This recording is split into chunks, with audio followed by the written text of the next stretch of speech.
I'm a bit shorter than your last speaker. Good morning, Paris. I'm Amanda Brock. I'm the CEO of OpenUK, and we are an industry organization in the business of open technology. So my personal background is that I was a lawyer for 25 years. Whenever I get on a stage to talk about AI, I explain that as a lawyer, my expertise is in open source, and it's not in AI. Like most people who are standing on a stage today talking to you about AI, none of us are really experts in AI at this stage. But what I do know is about openness. So can I ask how many of you in the audience, how many of you come from open source backgrounds? Fair few. How many of you work in AI? Okay, more than come from open source. Interesting. So I guess I did do some work in open source on AI back in 2012, and I did some work with DeepMind, who Cedric was referencing back in 2012 before Google bought them. So I do have some experience in AI, but I really am an open source person. And 5 years ago, I shifted away from my 25-year career in law and became the CEO at OpenUK. And we're a unique organization, and I just want to spend a moment explaining what's unique about us to you. So we focus on open technology, not open source software, because in 2020 we knew that when you look at open source, you cannot look at software in isolation. You have to look at data. You have to look at hardware. As Cedric was saying, these components come together to create technology today, and we have to think about all of them. And that's going to be important in a moment or two as I speak to you. Shameless plug, in 2 weeks' time, 2 weeks today, we will be having a conference in London, State of OpenCon. The 5th is going to be focused on AI, so we hope we'll see some of you in London with us. But I'm going to take a step back from where Cedric took you, and I'm going to take a step back to what open source is. So there's a fair few of you in the audience who've told me that you work in open source. Would anybody like to recite the open source definition with me? No, I'm serious. Would anybody like to recite the open source definition? And I know you're nervously laughing because you don't want to do it, because none of us can do it. I sat in a room maybe 2-3 years ago with Bruce Perrins, who wrote it, and Bruce was looking over my shoulder at the notes so that he got it right. None of us know it. But what we do know is there are 10 definitions, and 5 and 6 to me are the key. They're the key of what open source is, and they're the key of why it's successful. And what those mean is that anybody can use the software for any purpose. And that means that we don't judge. It means there is a free flow in the software. And that free flow has enabled adoption at an unprecedented scale. It's enabled adoption in a way that you cannot have in proprietary, at the pace or at the scale. And it brings with it many benefits. It brings with it collaboration, it brings with it innovation on a scale that was just unprecedented in a proprietary world. But it also comes at a price. And when we look at commercialization of open source, the price is that effectively you enable your competitors with your innovation. And it's a quid pro quo. You have these benefits, but at the same time, you pay that price commercially. And if you don't want to pay the price, you just shouldn't do it. Now, what we've seen in the last few years in open source software is a shift away from open source by some companies, a shift away because they perceive that they're not making as much money as they could. Whether they're right or wrong, different thing. There's no proof they're right. But what we've seen is this shift away. And sometimes, as was the case with Elastic, in that shift, they imply that they're still open source. But what they've done is they've interrupted the free flow. They've interrupted this ability of anyone to use the code for any purpose, and they've created friction. And what that friction usually is a commercial restriction. And for companies who continue to say it's open source when it is not, because it no longer meets that open source definition, because friction has been introduced, usually in this commercial restriction, we call that open washing. Now, I'm a bit of a nerd, and I've worked in open source or around open source since 2008, and I never, ever thought that I would see a day where terms like open washing were in the national press. I never thought I would see them in the New York Times or The Economist. But thanks to AI, those have been in the New York Times and The Economist in 2024, and they've been front page news. Open washing is front page news. Almost exactly 2 years ago, we saw this explosion in AI, and we saw this explosion come from the fact that ChatGPT-4 burst onto our screens. Of course, Elon Musk takes credit for ChatGPT-4. Around the same time, we saw the Llama LLM. And as Llama was released, it was not open source. So let's be clear. It was released on a license allowing research. And then it was leaked. Who knows how it was leaked, but it was leaked. And what happened when we saw that leak was there was open collaborative innovation. It was very exciting to watch, and the pace and the scale of that innovation was unprecedented. 3 months later in May, what we see is this leaked memo from Google. Whether we can really believe the content of this memo is another thing. It's from one individual and it was leaked. But what it does is it reflects the sentiment of the time. It reflects the sentiment of the big tech companies when we say we have no moat. Now, what do they mean? What they mean is that the castle of their products is surrounded by a moat, not a moat of water, but a moat of intellectual property. That intellectual property was recognized as not being enough to protect them. They knew that the finesse of their products would not allow them to sell them because the innovation that was open was too close, it was too fast, it was too good. They could not differentiate themselves. So we see that within 3 short months. And then by June, we see Meta talking about open sourcing, talking about allowing access officially to its LLM. Now, this is where me explaining to you that OpenUK is about open tech is important. So by June, I was talking to Meta, and you'll see that by July, 23rd of July, when Llama 2 launched, OpenUK's logo is on their website. Now, you may think, with everything that's been discussed in the last year, that that was a mistake. You may think that that's controversial, but I absolutely do not think it was. And I didn't make this decision. This decision for OpenUK to support it was made by my board, and it was made unanimously. And what we supported was what was carefully discussed to the point of release. And what was carefully discussed was open innovation. There was no mention anywhere of open source.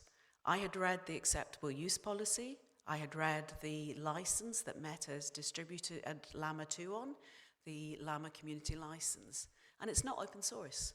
It's not open source because it doesn't meet the open source definition, and it contains friction. The friction is that it contains judgment.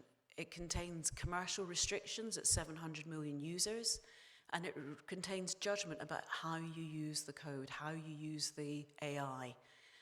And that judgment is something that open source doesn't have. Remember, anyone can use it for any purpose. And when we start to introduce judgment, when we start to introduce restrictions, that doesn't work as open source anymore because the free flow doesn't exist. Now, this went slightly wrong, and it went slightly wrong because on 23rd of July, when Mark Zuckerberg announced Llama 2, he called it open source. Jan LeCun followed suit, and very quickly we got into a situation where there is this huge debate about what open source AI is. And it's not clear, right? We don't know the answer to that even today. We've seen our policymakers try to deal with the issues. And in 2024, we saw the first AI legislation put in place, the first comprehensive legislation from the EU. That was enforced by August. Of course, it has challenges for open source. It uses the term free and open source. Open source has a hyphen, which isn't open source, but there we go. And we don't know what that means. And we don't know what that means because it's not a standard term and it's not defined.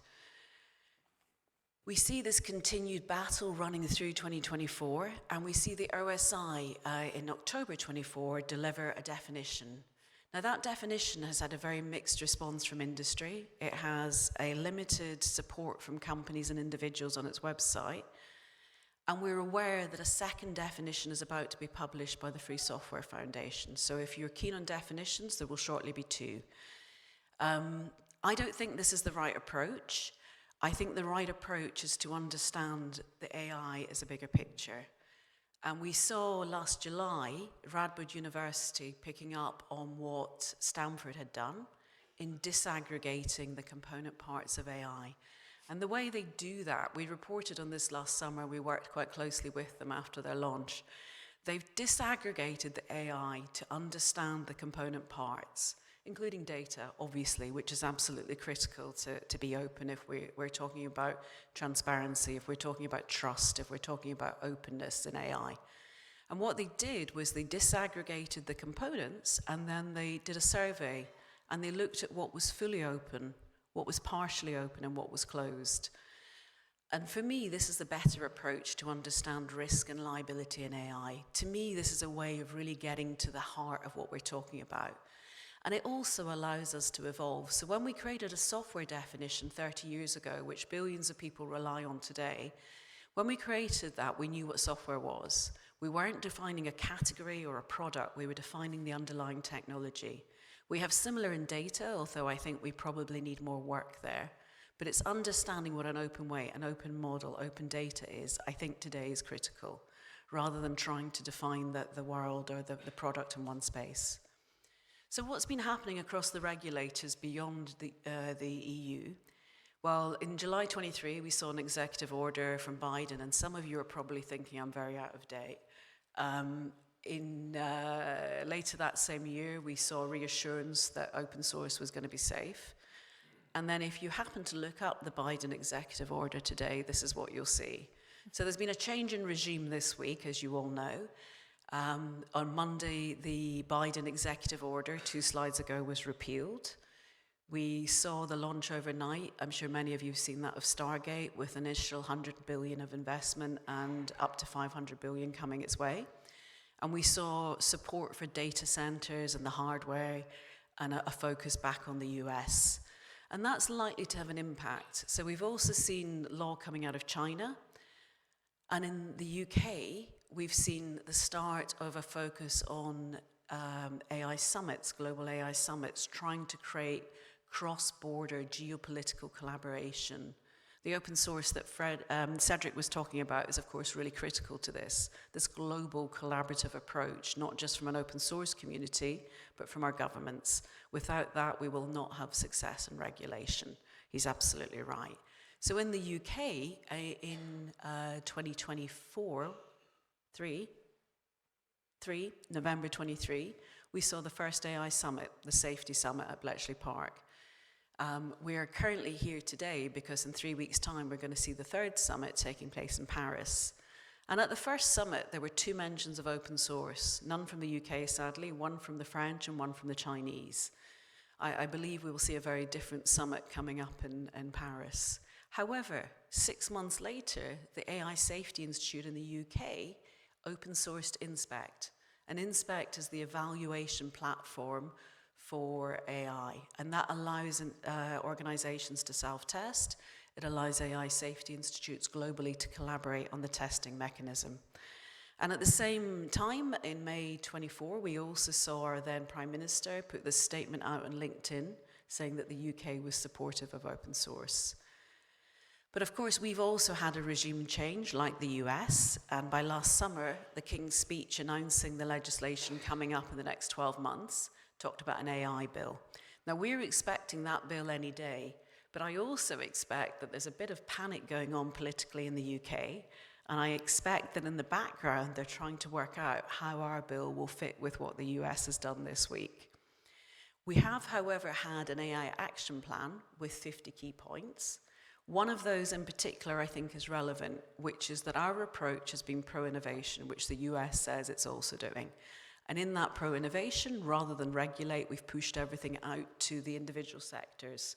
And in doing that, we rely on them to ensure innovation. And what we're seeing is a statement here that if those individual regulators, if those sectorial regulators don't do enough for innovation, that the power is going to be taken back centrally. So I've mentioned a couple of times we're on the road to the AI Action Summit in Paris on the 10th and 11th. I think this is going to shift things. And I think it's going to shift things because I and others have been invited to join this summit from the open source community. And this will be the first time that we've had representation of the open source community at one of these summits, at one of these conversations. And I think we can rely on France, where the UK perhaps hasn't stepped up. Now, if you look at this tortoise index from September 24, you'll see the UK is ahead of France, apparently. They didn't have a good image for me on this, but if you listen to them, if you listen to the launch, what you'll hear them say is that France is #1 in Europe in open source AI, not the UK. We might be ahead of you on the global AI, but we are not ahead of you when it comes to open source. And that's because of your government's pro-open source policies. Now, I'm not going to be so upset because the UK is still #1 in Europe when it comes to open source software. However, again, you're nipping at our heels. You're right behind us. You are growing faster than any country in the world. And that is entirely down to your pro-open source policies that have been driven by President Macron. So as I wrap up, what I would say is we're here today because we are all focused on the AI Action Summit and making it as beneficial as possible to open source. And to do that, what we need is collaboration. And we need collaboration between the UK and France. We need collaboration across the EU and the UK. We need global collaboration. We need global collaboration to help create cross-border governance for AI. And we need to ensure that at its heart is trust and transparency that will only come from truly opening up AI. Thank you.